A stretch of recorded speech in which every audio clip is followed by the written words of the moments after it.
AITA for calling my daughter a private school snob. My daughter Ella is a doctor. She works very hard and is very talented. She's spent most of her life with her mother but took up a position at a hospital near me, and so moved in with me.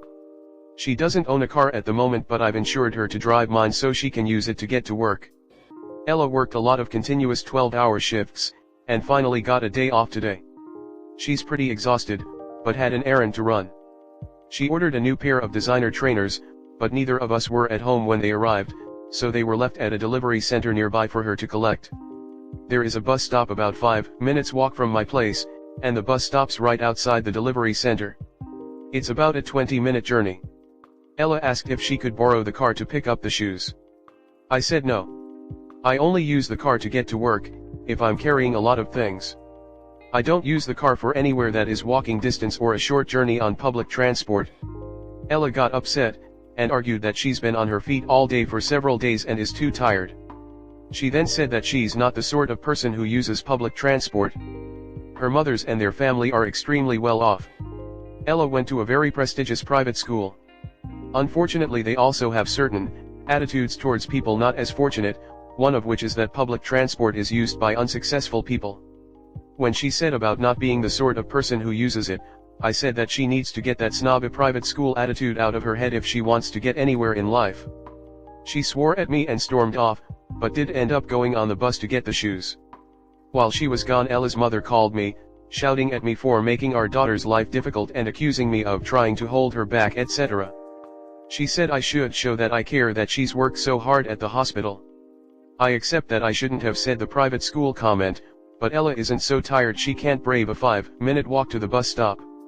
I don't want her to be reliant on the car when there are other ways to get where she needs to go. AITA. Comment. Her for the not the sort of person who uses public transport comment, and you for not allowing her to take the car after a 12-hour shift. Is it an environmental thing, or a cost thing with you? Is it a power thing when you see your child, who doesn't have a car, speak badly and look down on other people who don't own cars so you revoke their permission to use your vehicle in an attempt to curb that sort of classism? Op never said she spoke badly or looks down on public transit. She said she's not a transit person either. I grew up poor and still comparably am still poor and will likely remain that way. I am terrified of public transit due to some incidents, and I just say I'm just a transit person in order to not have to explain myself. Some of y'all are way too emotional about a tired woman not wanting to take public transit. Kinda weird. One can be exhausted from a 12-hour shift, and still be fine to drive a car. If you've been on your feet all day, how would you like to be standing up on a bus for 20 minutes when you know you could have just driven there and back in 5? Or you're mentally drained from dealing with patients and colleagues and now have to still be mentally switched on to interact with members of the public on the bus, more so if you randomly get accosted, when you know you could have just driven there and back in peace. We're talking about different kinds of tired though. If I worked a 12-hour shift, I'm not tired in the sense of I'm going to fall asleep, but in a if I have to stand for one more minute my feet will fall off, and I'm fine with that kind of way.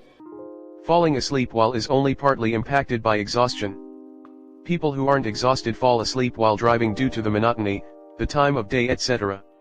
In my city, catching a bus can mean standing at the bus stop for 20 or 30 minutes.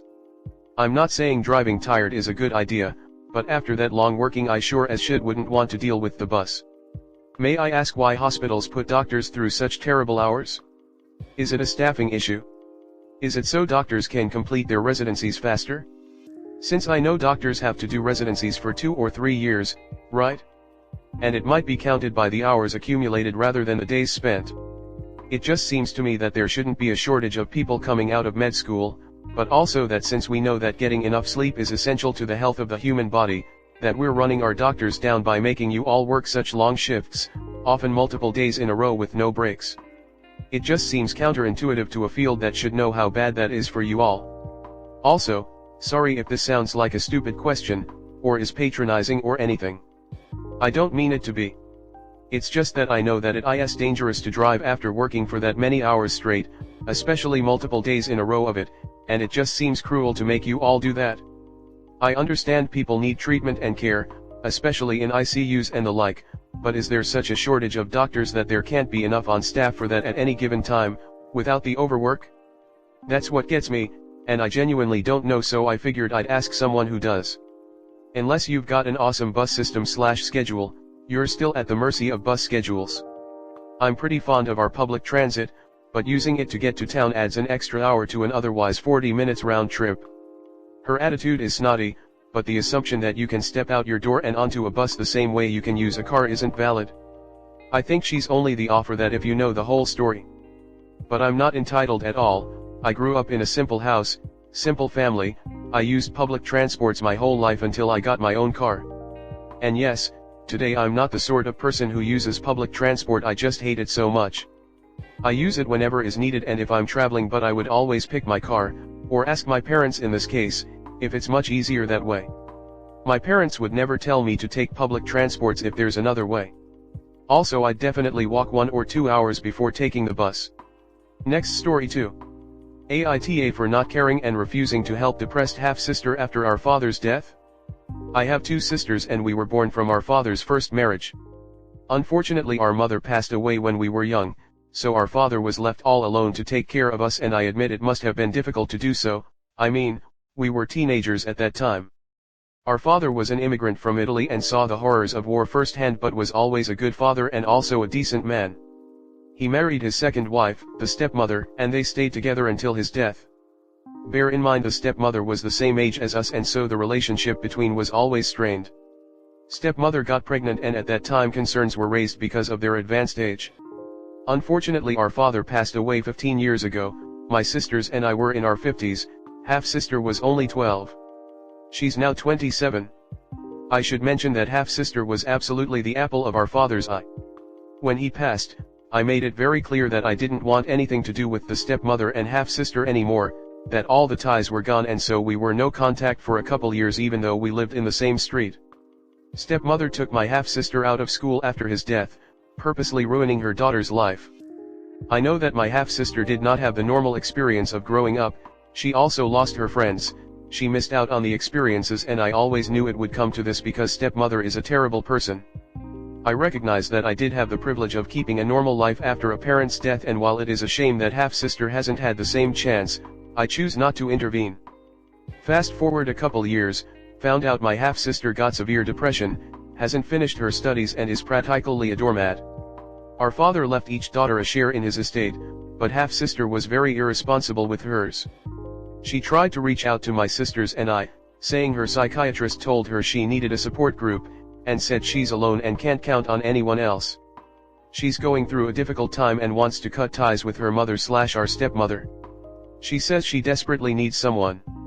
We tried to explain to her that a lot of time has passed, there's no bridge between us and our father's already dead. As in, there's no bond anymore. I got a call a couple days ago from the psychiatrist. Apparently she gave my number to him in case of an emergency, who's very worried about her. To put it bluntly, I told him to forget my number, to never contact me again, and made it clear that I don't want anything to do with the stepmother and half-sister. I also told him I will never forgive my half-sister for what she did to our father, destroying his legacy. AITA. Comment. This girl has suffered pretty much her whole life and didn't ask to be born. Yet, you blame her for being born anyway. You're probably right though to not be supportive of her because you're not what she needs. Not at all. Strangers on the street would probably be kinder. For real, Op is well into adulthood by the time half-sis if born. Op is acting very childish for blaming a child because dad made a new life for himself. Sad honestly. I hope your half-sister finds someone to help her out. Op, you my friend kinda suck. Quite possibly better parent by the dad, TBH. Parenting 3 teens as a widow must have been hard, and he may have better understood what not to do with the youngest. He does sound gross for marrying a woman the same age as his kids though. Since Op can't blame his idolist dad for that, he blames his sister. In all honesty, she wouldn't have been able to get the 12-year-old anyway. They had a parent, and unless there are signs of severe abuse, they won't take the kid away. Stepmom is their same age, so 60s. They no longer lived in the house, and stepmother is the legal and biological parent. I feel for her. It was rough, but Op most likely would not have hung out with her sister anyway at 30-something years old. However, since she wants help getting out from under her mother, Op should offer going to get coffee or dinner and get to know the sister better now that she is asking for help. It might not work out, but it doesn't hurt to try. She shouldn't be judged by her mother's reputation. There's a lot of kids who get pulled out to be homeschooled that there's nothing CPS can do about because that's just the way things work sometimes. If the mom said she was homeschooling, they would have had their hands tied. There's just something about posts like this which fundamentally sadden me. Where the mere existence of a step-parent, step-sibling, or half-sibling, is treated as some sort of original sin. A source of never-ending spite and resentment to hold onto. And they never grow out of it either. They'll be like Op growing old and still holding on to their hate, utterly confident that it's justified. The woman was 37. She is plenty old enough to know exactly what she was doing. Considering that contraception is mostly the woman's responsibility, and considering his age, I can say pretty certainly that he did not baby trap her and that she wanted that relationship. The stepmom is not a victim. Stop trying to make him look a bad person just because you can't understand T-gat people fall in love no matter their age gap.